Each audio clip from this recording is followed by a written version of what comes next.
Callie, Lawson-Freeman. Happy Monday.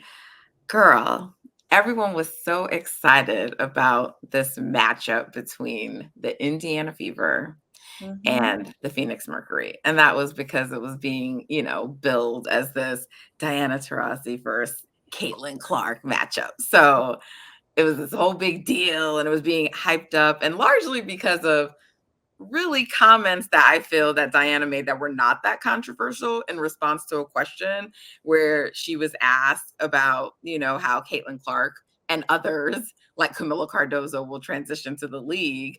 But because she said it's going to be a reality check and suggested that there will be a learning curve, people, I don't know, there was a backlash to that by many Caitlyn supporters or by people who viewed it as hate.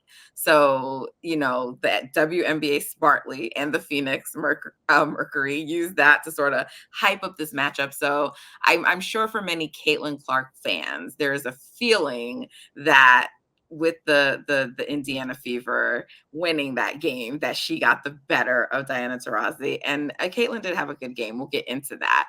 But Callie, Mhm. just tell me your initial thoughts. Did this game live up to the hype? Did it live up to what all the commotion?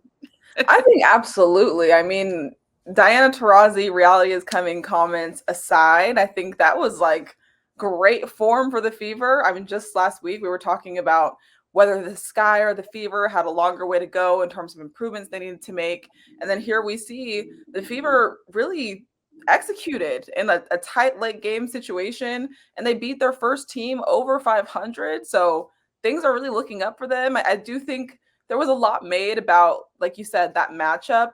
And it was so funny kind of seeing Diana's comments going in. Like people try to tee it up, reporters would ask her questions. She's like, yeah, it's going to be fun. Like Yeah. I was, love that video when that, they asked that her was about the the answer. matchup. Yeah. So, I mean, and it was cool. Like, I think it's kind of funny. People might have imagined that, we know DT for getting texts and like being very in the mess. And there was And there mess, was, but she but she wasn't. was not in it, and neither was Caitlin, which is so uncharacteristic, and it's just proof that. Well, Caitlin went over there and sort of like pulled her teammates, but then she was And like, then all she right, said, I'm out of it. She did like that referee meme. You've seen it. The ref was like, look, I ain't in "Yes, it. I ain't in it. literally." So to me, it's just like it's proof that in this league, you never know what's going to happen. I definitely did not have the Fever winning this one. I don't think Nate Tibbetts did either. I don't think Diana Taurasi did, because they asked her going into halftime. They were like, "What do you think you need to do?" Or maybe going into the fourth quarter, "What do you need to do to close this win?" And she was like, "Well, we're up 3 at home, so we're fine." And that they were not fine. So I mean, I don't know what else she's supposed to say though. She's not supposed to express like fear or worry. I think she would have said that even if it was the Aces. You know what I mean? Like I mean, she's well, I mean, Diana she could have Taurasi. said, I mean, the question was, what do you think you need to do? Normally people would be like, we got to tighten up our defense. We got to do that. She didn't give the normal talking points, is what I'm saying. I wouldn't expect that from Diana. You know what I'm That's saying? fair. Like That's fair. it's Diana, like maybe a younger player, but like she's won at every level. Like she's not scared. I mean, they lost, but I think that's just how she thinks. And I mean, really, it was yes. I mean, the third quarter was catastrophic for the Fever. I mean, for the Mercury, 29-15. That the Indiana Fever 29 points, Phoenix 15.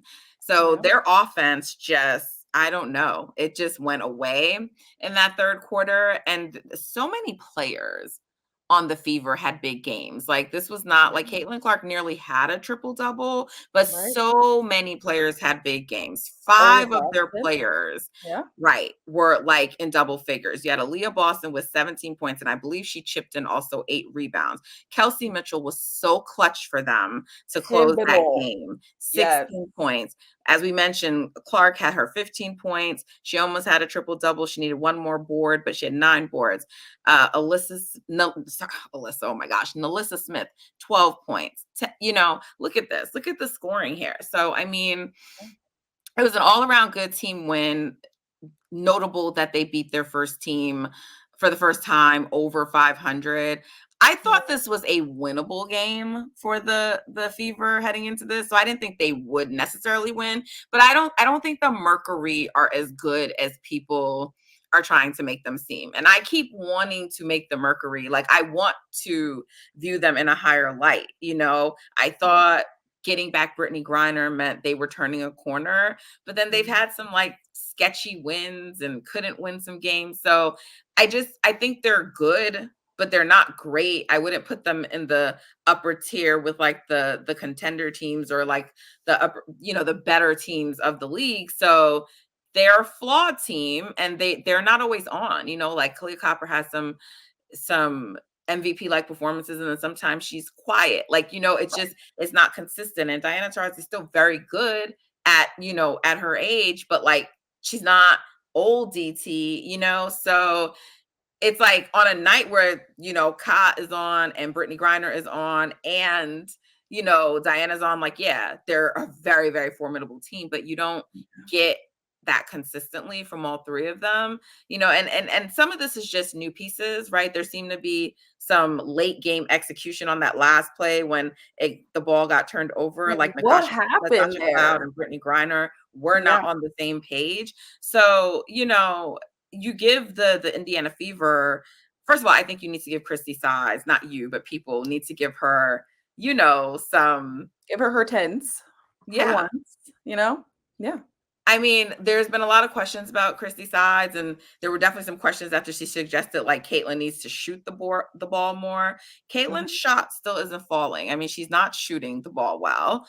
Yeah. Again, I expect at some point that will change, but I don't know that she has to shoot more. I think these kind of all around games that she had, where she's looking very Steve Nash like, as a lot of people want to compare her to. I'm saying because that's a comp I keep seeing for her, but just these, high assists, setting her teammates up, getting her points within the flow of the offense. She's a very good rebounder, which I think goes overlooked often. You mentioned just last week that she's had a number of double doubles as a guard. It's just not a consecutive streak like Angels, so maybe it's not being talked about as much. So, I mean, the Fever are looking good, and this is sort of why I was saying last week. I think there's some things you're very valid and right that they have to clean up, and their schedule still is not easy going forward. But I think as long as the Fever and the Dream and the Chicago Sky keep pace with one another, the Fever are going to have a very good chance to sneak into the playoffs. Yeah.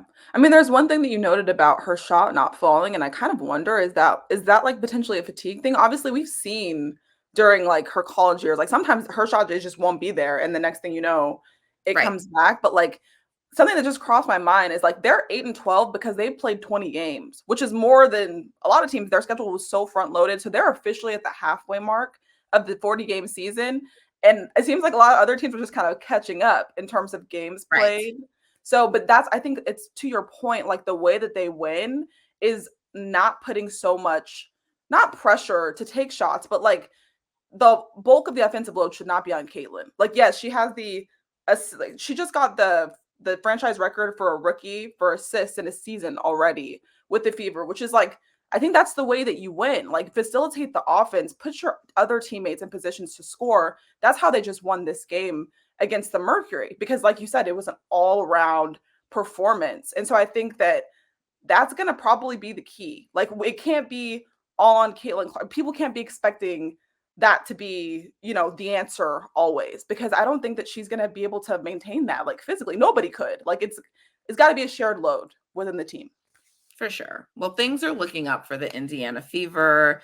They looked good. They were down, they came back. So good on them to not get too down. Good on them to not give up. I continue to love that Aaliyah Boston is looking like herself, and I like that people like Kelsey Mitchell is, people are she's getting more attention, and it's deserved attention. It's like, it's almost a little bit like the commentators were a little bit surprised, but it's like, why are you surprised? Like, this is who Kelsey Mitchell is, and this is what she can do. And this is why I'm so, this kind of exposure, I agree. When people said like, this is what Caitlin does, I agree, because this game is now for everyone to see, and people can see the player who Kelsey Mitchell is, so this is working in the right way. And this is not like some fluky thing. This is who she is. This is what she does and is capable of doing. So shout out to the Indiana Fever. That was a gutsy win. And, I don't think there's much more to say. Like, the game lived up to the hype. It was a sold out arena. It was all a positive thing. So great Yeah. game. But there were other very good games also. Mm-hmm.